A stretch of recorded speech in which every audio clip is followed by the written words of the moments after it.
Hello बच्चों, कैसे हैं आप सभी लोग। मुझे उम्मीद है कि आप लोग अच्छे होंगे। तो आज हम करने वाले हैं प्रॉब्लम सेट 3 का क्वेश्चन नंबर 7 और क्वेश्चन नंबर 8। ठीक है, इसके पहले कि आपके जितने भी क्वेश्चन है, चाहे वो प्रैक्टिस सेट के हो या फिर प्रॉब्लम सेट के, सब कुछ मैंने कंप्लीट करवा दिया है। तो आप लोग प्लेलिस्ट में जाकर के पिछले वीडियोस को देख सकते हैं। ठीक है, तो चलिए अभी देरी ना करते हुए हम लोग क्वेश्चन नंबर 7 को देखते हैं। तो देखिएगा इसमें क्या दिया है, इन गिवन फिगर्स एक PT is the bisector of angle QPR. देखिएगा ये वाला जो एंगल है क्यूपीआर, इसका बाइसेक्टर क्या है, सेगमेंट पीडी। ठीक है ना। फिर एक लाइन गया है आर से जो इंटरसेक्ट करता है क्यूपी को। देखो ये जो आपका रे क्यूपी है पूरा यहाँ तक गया है। ठीक है, तो वो कौन से पॉइंट पे इंटरसेक्ट करता है, पॉइंट एस पे। तो फिर हमको ये प्रूव करना है, क्या प्रूव करना है, P S which is equal to P R. P S कहाँ पर है, ये वाली साइड, और पी आर कहाँ पर है, ये वाली साइड। ठीक है, यानी कि हमें इन दोनों को इक्वल लाना है। अब ये दोनों इक्वल कैसे आएंगे, सोचो सोचो अच्छे से सोचो। याद है आप लोगों को आइसोसेलेस ट्रायंगल थ्योरम और converse of isosceles triangle theorem, याद है ना। तो आइसोसेलेस ट्रायंगल में मतलब आइसोसेलेस ट्रायंगल थ्योरम में क्या होता था कि अगर ट्रायंगल के अंदर दो साइड्स कॉन्ग्रुएंट है तो उनके जो अपोजिट एंगल्स हैं वो आपस में क्या हो जाएंगे, कॉन्ग्रुएंट हो जाएंगे। ठीक है, और उसका कन्वर्स हमने क्या देखा था कि अगर दो एंगल्स क्या है, कॉन्ग्रुएंट है, तो उनके अपोजिट में जो साइड्स हैं वो भी मतलब क्या हो जाते हैं, कॉन्ग्रुएंट हो जाते हैं। ठीक है, तो यहाँ पर हम लोग कौन से वाली मतलब कौन सा वाला थ्योरम लगाएंगे, तो converse of isosceles triangle theorem. ठीक है, वो हम यहाँ पे लगाने वाले हैं। तो देखिएगा ये वाला जो साइड है इसका अपोजिट एंगल ये है, और ये वाला जो साइड है इसका अपोजिट एंगल क्या है स्टूडेंट, ये है ना। मतलब हमें करना क्या है, ये वाला एंगल और ये वाला एंगल दोनों को कॉन्ग्रुएंट लाना है। एक बार ऐसा हो गया ना, फिर उसके बाद ये दोनों साइड्स भी आपस में कॉन्ग्रुएंट हो जाएंगे। ठीक है, by converse of isosceles triangle theorem. अब ये सब कैसे होगा, चलिए हम समझते हैं। यहाँ पे सबसे पहले हम गिवन लिखेंगे। तो गिवन में आप क्या लिखोगे कि seg PT is the bisector of, seg PT is the bisector of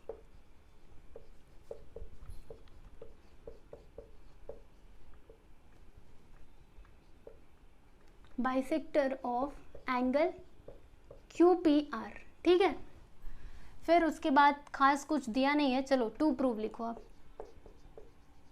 तो टू प्रूव में हम क्या लिखते हैं, जो हमको प्रूव करना रहता है वो, यानी कि P S which is equal to P R. ठीक है, अब चलिए यहाँ से जो है ना हम इसका प्रूफ स्टार्ट करते हैं। ठीक है, तो आप लोग को पैरेलल लाइंस तो अच्छे से याद है ना, जो हमने चैप्टर नंबर 2 में देखा था कि जब दो लाइंस पैरेलल हो, एक ट्रांसवर्सल हो, तो वहाँ पे करस्पॉन्डिंग एंगल्स क्या होते हैं, कॉन्ग्रुएंट होते हैं। अल्टरनेट एंगल्स क्या होते हैं, कॉन्ग्रुएंट होते हैं। इसके अलावा जो इंटीरियर एंगल्स हैं ट्रांसवर्सल के सेम साइड के इंटीरियर एंगल्स क्या होते हैं, सप्लीमेंट्री होते हैं। ठीक है, ये सारी प्रॉपर्टीज आप लोग को याद है ना। तो चलो अब यहाँ पर आ जाओ, इस फिगर में हम देख करके बताएंगे। यहाँ पे लिखते हैं अकॉर्डिंग टू फिगर, यानी कि अगर इस फिगर को हम देखें according to figure, given figure. ठीक है, तो इस फिगर में देखने से हमको क्या समझ में आ रहा है कि ये जो दोनों सेगमेंट्स है ना, सेगमेंट पीटी और ये एसआर, ये दोनों क्या हो सकते हैं, पैरेलल लाइंस हो सकते हैं ना। देखो पीटी और एसआर पैरेलल ही होंगे ना, कहीं पे भी ये एक दूसरे को इंटरसेक्ट करेंगे क्या, नहीं करने वाले। देखो ना, ये सीधा जाएगा, ये सीधा जाएगा। ठीक है, तो इन दोनों को देखने से हमें क्या समझ में आया, मतलब ये फिगर देखने से हमें क्या समझ में आया कि सेगमेंट पीटी जो है ना ये क्या होगा, पैरेलल होगा किसके, एसआर के। ठीक है, अब ध्यान से देखिएगा, यहाँ पर अगर PT और SR क्या है बच्चों, पैरेलल है, तो फिर यहाँ पे ट्रांसवर्सल हम लोग ले लेंगे किसको, ये जो PS है ना इसको ट्रांसवर्सल ले लेंगे। ध्यान से समझना, अगर मैं इसको थोड़ा सा बढ़ा देती हूँ, चलो ये ऊपर तक जाएगा, समझ लो। ठीक है, तो ये दोनों क्या है, पैरेलल, और ये क्या कहलाएगा, देखो ये दोनों लाइन्स है पैरेलल, तो ये हो जाएगा ट्रांसवर्सल, है ना। इसको थोड़ा और बढ़ा करके देखो, तो यहाँ पे हम लिखने वाले हैं कि PT is parallel to SR and यहाँ पे ट्रांसवर्सल क्या हो जाएगा, जल्दी से बोलो, PS इज द ट्रांसवर्सल, है ना। PS is the transversal, PS is transversal. ठीक है, ट्रांसवर्सल। और अगर ऐसा है तब ध्यान से देखो, इधर ये वाला एंगल और ये वाला एंगल, दोनों एंगल्स कैसे एंगल है, तो करस्पॉन्डिंग एंगल्स है ना। सुनो ध्यान से, इसको थोड़ा पलट करके देखो या फिर ऐसे मुड़ा करके देखो ना, ये दोनों पैरेलल, ये है ट्रांसवर्सल, तो फिर ये वाला एंगल और ये वाला एंगल दोनों कैसे एंगल्स हैं, करस्पॉन्डिंग एंगल्स है। ठीक है, और करस्पॉन्डिंग एंगल्स क्या होते हैं, कॉन्ग्रुएंट होते हैं। तो यहाँ पर मैं क्या लिखूंगी, एंगल, इस एंगल का नाम कैसे लिखेंगे, QPT। ठीक है, angle QPT which is equal to, ये किसके इक्वल हो जाएगा, तो ये वाले एंगल के, इस एंगल का नाम कैसे लिखोगे, PSR करके लिख दो, एंगल PSR। ठीक है, इसका आप रीजन क्या बताओगे, करस्पॉन्डिंग एंगल्स, यहाँ पे लिख दीजिएगा करस्पॉन्डिंग एंगल्स।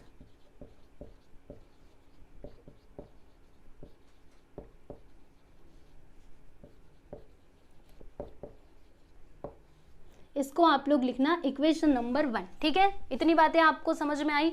उसके बाद से हम लोग क्या करने वाले हैं ना, फिर से इन दोनों को पैरेलल लेंगे, लेकिन यहाँ पर इस बार ना ट्रांसवर्सल जो है वो चेंज हो जाएगा, ठीक है। कैसे बताती हूँ, देखिए यहाँ पे कौन कौन से सेगमेंट्स पैरेलल होंगे, तो पीटी और एसआर, और यहाँ पे ट्रांसवर्सल इस बार ये पीआर होगा। तो देखो मैं यहाँ पे लिखती हूँ कि एंड देखिए PT is parallel to SR, and यहाँ पे इस बार हम ट्रांसवर्सल ले लेते हैं पीआर को, एंड पीआर इज ट्रांसवर्सल। तो अगर ऐसा है तो यहाँ पर देखिएगा, अब इसको भूल जाओ, हाँ बस इसको देखो, ये देखो पीटी और एसआर दोनों क्या है, पैरेलल, और ये क्या है बच्चों, ट्रांसवर्सल, बराबर। तो अगर ऐसा है तो फिर ये वाला एंगल और ये वाला एंगल दोनों कैसे एंगल्स होंगे, अल्टरनेट एंगल्स होंगे ना। सुनो तो सही, देखो बस इधर देखो, ये दोनों है पैरेलल, ये है ट्रांसवर्सल, देखो यहाँ पे z बन रहा है, ओके। इस तरीके से अगर आप बनाना चाहोगे ना तो बनेगा, यहाँ से लेकर के ऐसे करके फिर हम आएंगे, तो मतलब ये दोनों क्या है, अल्टरनेट एंगल। अल्टरनेट एंगल्स ऐसे ही होते हैं ना, तो इस एंगल को और इस एंगल को हमें इक्वल मतलब दिखाना होगा। तो एंगल, इस एंगल का नाम कैसे लिखेंगे, आर पी टी, ठीक है। यहाँ पे मैं लिखती हूँ angle R P T which is equal to angle, इस एंगल का नाम कैसे लिखेंगे, पी आर एस। तो यहाँ पर मैंने लिख दिया angle P R S. Reason क्या लिखोगे, alternate angles.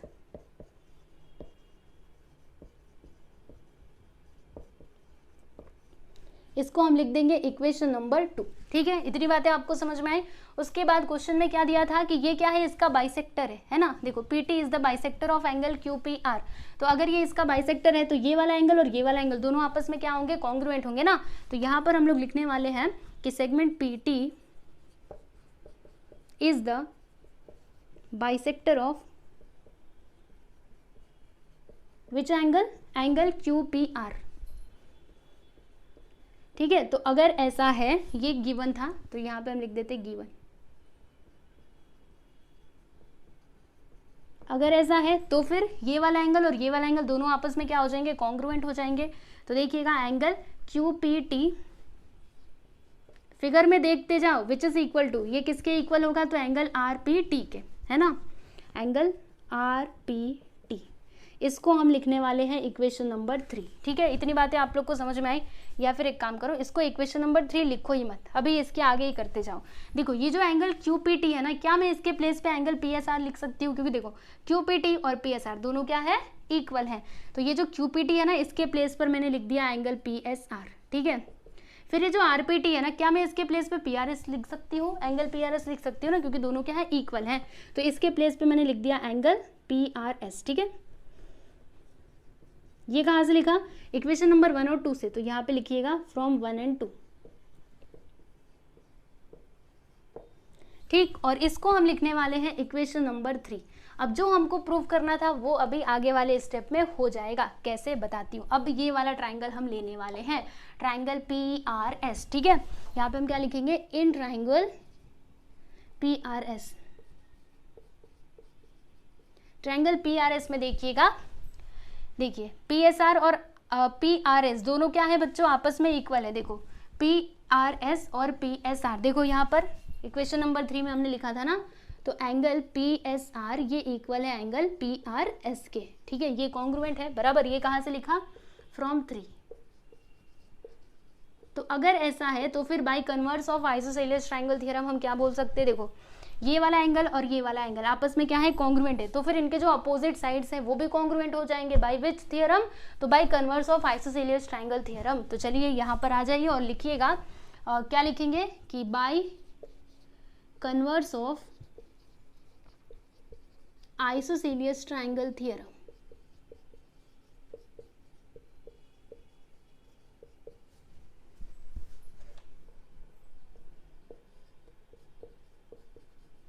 Isosceles triangle theorem से हम क्या बोल सकते हैं, देखिए यहाँ पे एंगल पी एस आर, इसका अपोजिट साइड क्या है, इस वाले एंगल का पी आर, और इस वाले एंगल का यानी पी आर एस का अपोजिट साइड क्या है बच्चों, पी आर एस का अपोजिट साइड है पी एस, मतलब दोनों आपस में कॉन्ग्रुएंट हो जाएंगे। तो देखिएगा यहाँ पर मैं क्या लिख सकती हूँ, पी एस आर का अपोजिट पी आर, यहाँ पर मैंने लिख दिया पी आर, ये इक्वल हो जाएगा किसके, PRS का अपोजिट PS, तो यहाँ पे आ जाएगा PS। हमें यही प्रूव करना था ना, देखो PS which is equal to PR, जो मैंने यहाँ पे ला दिया। बस इसको थोड़ा सीधा करके लिख देती हूँ। देखो PS को पहले लिख देना, PR को बाद में लिख देना। दोनों का मतलब तो सेम ही है ना, ठीक है, दोनों मतलब दोनों इक्वल तो आ गए, जो हमें लाना था यहाँ पे लिख देना, हेंस प्रूव्ड। और यहाँ पे आपका क्वेश्चन नंबर 7 होता है कंप्लीट, ठीक है। देख लो इसको, फिर उसके बाद फाइनली हम लोग देखते हैं क्वेश्चन नंबर 8, ठीक है। चलिए बच्चों, अभी हम देखते हैं क्वेश्चन नंबर 8। तो देखिएगा इसमें क्या लिखा है, in given figure segment AD is perpendicular on segment BC। देखिएगा ये जो AD है ये परपेंडिकुलर है BC के ऊपर, यानी कि यहाँ पे कितने डिग्री का एंगल बन रहा है, 90 डिग्री का। परपेंडिकुलर मतलब क्या होता है, सीधी लाइन, ठीक है, सीधी लाइन मतलब यहाँ पे 90 डिग्री का एंगल बनेगा, ओके। फिर उसके बाद इन्होंने क्या लिखा है कि ये जो AE है ना, देखो AE ये क्या है, ये बाइसेक्टर है, कौन से एंगल का, तो एंगल CAB का। मतलब देखो ये जो पूरा एंगल है ना, ये है आपका CAB, ठीक है, जिसका बाइसेक्टर क्या है, ये वाला सेगमेंट, यानी कि ये वाला एंगल और ये वाला एंगल दोनों आपस में क्या हो जाएंगे, कॉन्ग्रुएंट हो जाएंगे, ठीक है। और फिर यहाँ पर ये बात बताई गई है कि C से E है और E से क्या है, देखो C से E और फिर E से D, यहाँ पे आई थिंक B आएगा। रुको जरा मैं क्वेश्चन देखो एक बार, देखिए टेक्स्ट बुक में भी वही दिया है, लेकिन देखो C से E और E से B होना चाहिए ना, तो यहाँ पे हम B लिख देते हैं। या फिर ऐसा होना चाहिए था कि C से D और फिर D से E, बराबर। तो इस तरीके से आप लोग उसको सही कर लीजिएगा। तो फिर हम लोगों को ये प्रूव करना है, तो कैसे होगा चलो देखते हैं। सबसे पहले हम क्या करेंगे बच्चों, गिवन लिखेंगे, ठीक है। चलो अब इसको ध्यान से देखो, ये कैसे सॉल्व हो रहा है। थोड़ा सा बड़ा है, लास्ट क्वेश्चन वैसे देखा जाए तो हमेशा ही बड़ा होता है, ठीक है, तो ये भी बड़ा है, कोई बात नहीं, इसको हम सॉल्व कर लेंगे, चिंता मत करो। सबसे पहले गिवन लिखो। यहाँ पे हम क्या लिखेंगे कि ये जो सेगमेंट AD है ना, it is perpendicular on सेग BC, ठीक है। और फिर उसके बाद इन्होंने क्या दिया है कि segment AE is the bisector of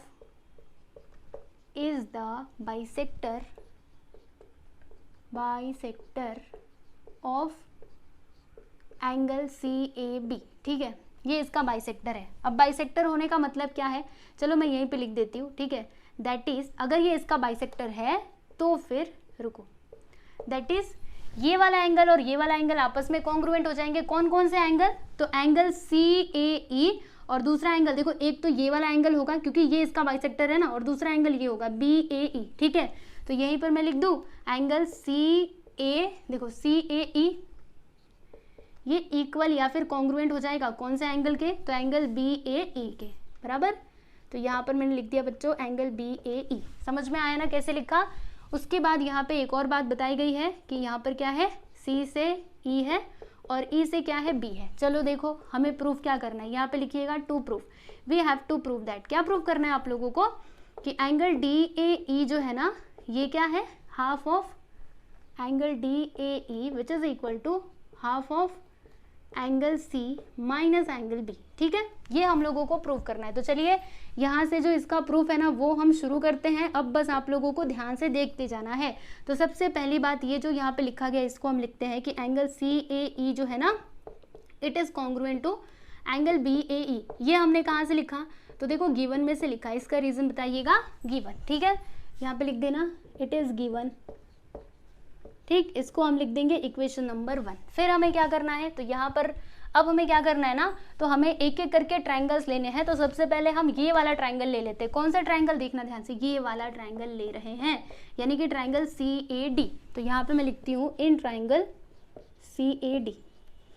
अभी देखो आपको समझ में आएगा, ठीक है। अभी मुझे करने दो, धीरे धीरे मैं जैसे जैसे करते जाऊंगी वैसे वैसे आपको समझ में आता जाएगा, ठीक है। अभी एक ही बार मैं आपको पूरा एक्सप्लेन करने लगी ना, फिर आप फालतू में कंफ्यूज हो जाओगे। इसके लिए मैंने इसको एक्सप्लेन नहीं कर रही हूँ, मैं आपको लिख करके अच्छे से बता रही हूँ, ठीक है। तो इन ट्रायंगल, सबसे पहले तो ये बात लिख दो कि वी नो दैट, देखो हम एक बात जानते हैं ना, क्या जानते हो, we know that sum of, ये बात हम जानते हैं कि sum of all angles of a triangle, all angles of a triangle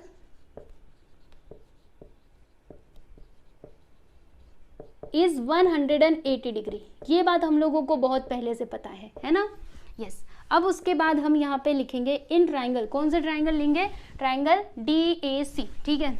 in triangle DAC, triangle DAC में देखिएगा, अगर मैं इनके मतलब तीनों एंगल्स को सम करूँ तो कितना आएगा, 180 डिग्री, ठीक है। यानी कि एक तो CAA मतलब रुकिए CDA एंगल CDA,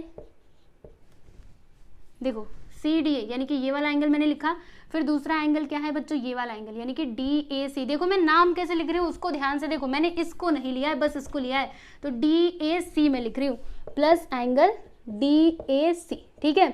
और तीसरा एंगल क्या हो जाएगा, एंगल C, तो यहाँ पे बस एंगल C लिखिएगा, क्योंकि देखिए हमें एंगल C और एंगल B चाहिए ना, तो एंगल C को ऐसे लिखते हैं, which is equal to 180 degree हो जाएगा यहाँ पर, ठीक है। अब देखो यहाँ पर हमें CDA पता है, CDA कितना डिग्री है, 90 डिग्री, तो यहाँ पर मैं लिखने वाली हूँ 90 degree plus angle DAC plus angle C which is equal to 180 degree, ठीक। अब क्या होगा, तो ये दोनों को हम लोग उस साइड लेकर के जाएंगे, तो जब ये दोनों उधर जाएंगे तो माइनस में हो जाएंगे, बाकी ये जो एंगल C है ना ये इधर ही रह जाएगा, तो 180 जब ये उधर जाएगा तो 90 माइनस में, और ये उधर जाएगा तो एंगल DAC भी माइनस में ही हो जाएगा। अब ध्यान से देखो यहाँ पर angle C which is equal to 180 minus 90 करोगे तो कितना आएगा, 90 आ जाएगा, यहाँ पे आएगा 90 डिग्री माइनस एंगल DAC, ठीक है।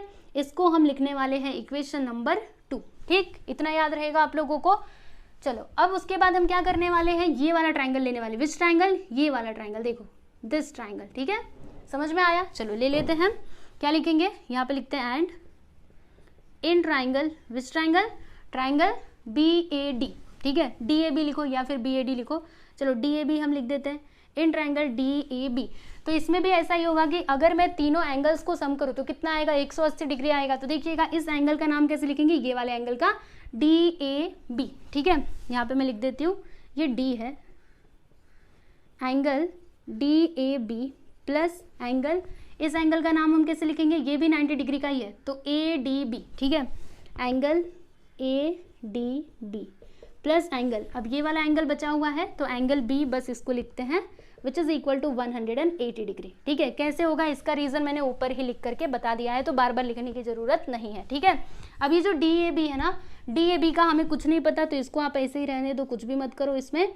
बाकी ये जो ADB है ना, देखो ADB हम जानते हैं ये है 90 डिग्री का, तो यहाँ पर मैं क्या लिखने वाली हूँ, 90 degree plus angle B which is equal to 180 degree, ठीक है। अब हम क्या करेंगे, इन दोनों को उस साइड लेकर के जाएंगे, बाकी एंगल B को इधर ही रहने देंगे, तो एंगल B को इधर ही रहने दो, बाकी इन दोनों को उधर लेकर के जाओ। तो 180 जब 90 उधर जाएगा तो माइनस में हो जाएगा, और ये भी उधर जाएगा तो माइनस में हो जाएगा, यानी कि माइनस एंगल DAB बराबर। अब क्या करोगे, तो देखो यहाँ पर angle B which is equal to 180 minus 90 करो, कितना आएगा बच्चों, 90 डिग्री माइनस एंगल DAB, और इसको हम लिखने वाले हैं इक्वेशन नंबर 2, ठीक। चलो इतनी बात तो आपको आसान तरीके से समझ में आ गई होगी हमने क्या क्या किया। अब हम क्या करने वाले पता है आप लोगों को, अच्छा इक्वेशन नंबर 3 इसको लिखना, देखो हमारे पास एंगल C है, एंगल B है, हमें चाहिए क्या, ऊपर देखते जाओ, हमें चाहिए angle C minus angle B, तो हम लोग क्या करेंगे ना, इक्वेशन नंबर 2 में से 3 को माइनस करेंगे, तो यहाँ पे हम लिखते हैं कि सब्ट्रैक्टिंग इक्वेशन 3 फ्रॉम इक्वेशन 2, ठीक है। इक्वेशन 2 में से हम लोग 3 को माइनस करने वाले हैं, तो चलिए इधर माइनस करते हैं, तो लेफ्ट हैंड साइड को लेफ्ट हैंड साइड में माइनस करेंगे, राइट हैंड साइड को राइट हैंड साइड से। तो देखिएगा यहाँ पर लेफ्ट हैंड साइड में क्या है, एंगल C है ना, हम किसको माइनस कर रहे हैं, इक्वेशन नंबर 3 को 2 में से माइनस कर रहे हैं, तो पहले इसको लिखेंगे, देखिए एंगल C इसमें से माइनस होगा, देखो यहाँ पे लेफ्ट हैंड साइड में क्या है, एंगल B, तो इसमें से एंगल B माइनस हो जाएगा विच इज इक्वल टू, फिर देखिएगा इसके राइट हैंड साइड में क्या है, 90 माइनस एंगल DAC, तो यहाँ पर मैं लिखती हूँ ब्रैकेट के अंदर लिखना 90 डिग्री माइनस एंगल DAC, इसमें से हम माइनस करेंगे, देखो इसके राइट हैंड साइड में क्या है, 90 माइनस एंगल DAB, तो यहाँ पर ब्रैकेट के अंदर हम लोग लिखेंगे 90 माइनस एंगल DAB, ब्रैकेट के अंदर आप जरूर लिखिएगा नहीं तो मिस्टेक हो जाएगी फिर, ठीक है। चलो अब आगे देखो angle C minus angle B, bracket हटाओ, यहाँ पे 90 degree minus angle DAC, minus minus अंदर जाएगा तो मल्टीप्लाई हो जाएगा, तो यहाँ पे आएगा माइनस 90 डिग्री, और माइनस माइनस क्या होता है प्लस, यानी कि यहाँ पे आ जाएगा प्लस एंगल DAB, ठीक। इतनी बातें आप लोग को समझ में आई। अब देखिए यहाँ पे अगर कुछ कैंसिल हो रहा है तो उसको कैंसिल कर सकते हैं, तो क्या यहाँ पे कैंसिल हो रहा है, देखो ये प्लस 90 डिग्री और ये है माइनस 90 डिग्री, तो ये दोनों हम लोग कैंसिल कर देंगे, है ना, क्योंकि 90 में से 90 गया तो 0, तो चलो इन दोनों को फटाफट से कैंसिल कर देते हैं। मैंने क्या किया, देखो इसको और इसको कैंसिल कर दिया बराबर, फिर इधर क्या बचा हुआ है, angle C minus angle B, और इधर क्या बचा है, देखो ये प्लस वाला हम पहले लिखते हैं, angle D A B minus angle D A C. ठीक, इतनी बातें आपको अच्छे से क्लियर होंगी ही, बराबर। अब उसके बाद हम क्या करने वाले हैं, तो angle C minus angle B, ये तो हमें चाहिए, इसको आप ऐसे ही रहने दो। बाकी ये जो एंगल डी ए बी है ना, डी ए बी कहाँ पर है, देखो डी ए बी मतलब इस वाले एंगल की बात की जा रही है। ठीक है, तो एंगल एडिशन प्रॉपर्टी में हमने क्या देखा था, मतलब एंगल एडिशन प्रॉपर्टी आप लोग को पता है ना, जैसे ये जो पूरा एंगल है ना, देखो ये पूरे एंगल की मैं बात कर रही हूँ, ये पूरे एंगल को मैं किस तरीके से लिख सकती हूँ, angle D A E plus angle B A E करके लिख सकती हूँ, है कि नहीं, लिख सकते हैं ना। तो चलो फिर यहाँ पे हम लिख देते हैं, ये जो डी ए बी है ना, इसके प्लेस पे मैं क्या लिख सकती हूँ, एंगल डी ए ई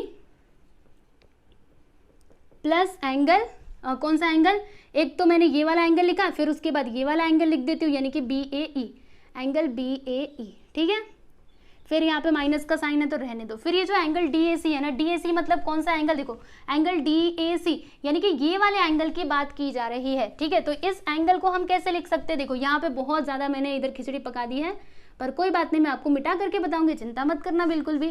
देखो ये एंगल हमें कैसे मिलेगा, अगर मैं, ध्यान से सुनना, अगर मैं ये पूरे एंगल में से इतने एंगल को माइनस कर दूं, ये जो पूरा एंगल है इसमें से अगर बस मैं ये वाला हिस्सा माइनस कर दूं, तब जाके मुझे ये वाला हिस्सा मिल जाएगा, मिलेगा कि नहीं। मैं क्या कर रही हूँ, ये पूरे एंगल में से ये वाले एंगल को माइनस कर दूंगी तो मुझे ये वाला एंगल मिल जाएगा। ठीक है, और यहाँ पे देखो DAC मतलब इस एंगल की ही बात की जा रही है, तो इस वाले एंगल के प्लेस पे मैं क्या लिख सकती हूँ, देखो ये पूरा एंगल एक बार लिखूंगी, यानी कि क्या लिखूंगी, देखिएगा EAC। ठीक है, एंगल EA, यहाँ पे क्या लिखा था, हाँ ऐसे लिख सकती हूँ CAE। ठीक है, देखो ये पूरा एंगल मतलब क्या, एंगल CAE, आप पहले देखो तब समझ में आएगा, एंगल CAE, इसमें से मैं माइनस कर दूंगी, ये पूरा एंगल मैंने लिखा, इसमें से मैं ये वाले एंगल को माइनस करूंगी, यानी कि एंगल DAE, माइनस कर देंगे एंगल DAE को, तो फिर मुझे कौन सा एंगल मिल जाएगा, एंगल DAC मिल जाएगा, यानी कि ये वाला जो एंगल है ना वो मुझे मिल जाएगा। समझ में आया कि नहीं, क्या किया, पूरे में से इतने को माइनस किया तब जाके मुझे ये मिल गया। ठीक है, इसका रीजन यहाँ पे लिख करके बताइएगा, angle addition property, addition property. चलो अब आगे चलते हैं, क्या करेंगे, ये दोनों ब्रैकेट्स को हम हटाएंगे, तो यहाँ पे angle C minus angle B, bracket हटाओ, angle DAE plus angle BAE, minus का मल्टीप्लाई अंदर हो जाएगा तो ये माइनस में, एंगल CAE माइनस, देखो माइनस माइनस प्लस, यहाँ पे प्लस DAE आ जाएगा। ठीक, अब उसके बाद देखिए यहाँ पे अगर कुछ कैंसिल हो रहा है तो उसको हम कैंसिल कर सकते हैं, तो यहाँ पर देखिएगा CAE और BAE यहाँ पर है और CAE यहाँ पर है। ठीक है, तो हम एक काम करेंगे, क्या करेंगे बताती हूँ आप लोगों को, बाकी DAE हमें तो चाहिए ना, रुकिए देखिए अभी जो मिलने वाला, मतलब जो हमें प्रूव करना था ना वो मिल चुका है। कैसे मिल चुका है बता रही हूँ आप लोगों को, बस थोड़ा सा और हमें इसको सिंप्लीफाई करना पड़ेगा। देखो angle DAE plus angle DAE दोनों क्या है, प्लस में है ना, तो दोनों को हम लोग जोड़ सकते हैं, तो 1 angle DAE plus 1 angle DAE, तो दोनों मिला करके एक और एक कितना होता है 2, यानी यहाँ पे आ जाएगा 2 एंगल DAE। ठीक है, 2 एंगल DAE। ठीक, फिर यहाँ पे लिख दिया प्लस। अब ये जो एंगल BAE है इसको आप ऐसे ही रहने दो, बाकी ये जो एंगल CAE है ना, क्या हमें इसके प्लेस पे एंगल BAE लिख सकती हूँ ना, देखो एंगल CAE इसके प्लेस पे BAE लिख सकते हैं क्योंकि दोनों क्या है, कॉन्ग्रुएंट है। ठीक है, तो इसके प्लेस पे मैंने फिर से लिख दिया, मैंने क्या लिखा, एंगल BAE। ठीक है, क्यों लिखा मैंने आपको बता दिया, यहाँ पे इसका रीजन बता देना, कहाँ से लिखा, फ्रॉम 1। ठीक है, चलो यहाँ पे लिख दो फ्रॉम 1। अब क्या, देखो ये प्लस में ये माइनस में, तो ये दोनों हो जाएंगे कैंसिल। ठीक है, फिर उसके बाद क्या होगा, ये जो 2 दिखाई दे रहा है ना, इसको हम इस साइड बुलाएंगे, तो ये इधर मल्टीप्लाई में, जब इस साइड आएगा तो डिवाइड में हो जाएगा, यानी इस तरीके से angle C minus angle B इसके अपॉन में आ जाएगा 2, which is equal to angle DAE। आप सोच रहे होंगे हमें तो कुछ और प्रूव करना था, यहाँ पे तो कुछ और आ गया, पर चिंता मत करो, अब देखो मिलेगा ना, मिल तो चुका है। देखो angle DAE which is equal to 1/2 angle C minus angle B, तो मिल तो चुका है ना। ये जो अपॉन में 2 है इसको हम किस तरीके से लिख सकते हैं, इसको बाहर निकाल करके, यानी कि 1/2 करके हम लिख सकते हैं। ठीक है, अब ध्यान से देखिएगा, ये जो DAE है ना इसको हम पहले लिख देते हैं, विच इज इक्वल टू, ये जो 2 है इसको हम ऐसे लिख सकते हैं ना, 1/2 बराबर। फिर उसके बाद ये जो एंगल्स हैं, angle C minus angle B, इनको ब्रैकेट के अंदर लिख दो। बात एक ही हुई, देखो इसका मतलब और इसका मतलब सेम टू सेम है। मैंने क्या किया, 2 को थोड़ा सा बाहर निकाल करके 1/2 करके लिख दिया, वैसे मैं करके लिख सकती हूँ, क्योंकि वापस से अगर मैं इसमें मल्टीप्लाई करूंगी तो फिर से आ जाएगा angle C minus angle B upon में 2। ठीक है, तो देखो हमको यही प्रूव करना था ना, angle D A which is equal to 1/2 angle C minus angle B, बराबर हो चुका है ना प्रूफ। तो आप देख सकते हो यहाँ पर जो हमको प्रूव करना था वो हमने कर दिया। यहाँ पे हम लिख देंगे बच्चों हेंस कॉमा प्रूव्ड। ठीक है, तो फाइनली आपका क्वेश्चन नंबर 8 जो है कंप्लीट हुआ। आप लोग अच्छे से इसको देखिएगा, समझिएगा। एक बार में नहीं समझता है तो 2 बार में समझो, लेकिन समझ में आएगा, मतलब दोबारा इस वीडियो को देखो, समझ में आएगा। ठीक है, पक्का। और ये थोड़ा फिगर खराब हो चुका है तो बना लीजिएगा आप लोग अच्छे से। ठीक है, तो फाइनली आपका ये जो चैप्टर नंबर 3 है ये होता है कंप्लीट, और इसके पीछे के सारे चैप्टर्स भी ऑलरेडी कंप्लीटेड है। बाकी जो आपका अलजेब्रा है यानी कि मैथमेटिक्स पार्ट 1 वो भी कंप्लीटेड है। तो कोई भी लेसन अगर आपको नहीं मिलता है तो प्लेलिस्ट में जाओ, वहाँ से जाकर के आप लोग हर एक लेसन के वीडियोज़ को देख सकते हैं। ठीक है, और अगर आप लोगों को प्रैक्टिस सेट के जो भी क्वेश्चन हैं उनके सॉल्यूशन की PDF फाइल चाहिए तो आप लोग टेलीग्राम चैनल से जुड़ जाइएगा। ठीक है, तो चलिए आज के लिए बस इतना ही, और अभी मिलेंगे हम लोग नेक्स्ट वीडियो में। ठीक है, तब तक आप लोग अपना ध्यान रखो, अच्छे से पढ़ाई करते रहो। ठीक है, चलो चलते हैं, गुड बाय एवरीवन।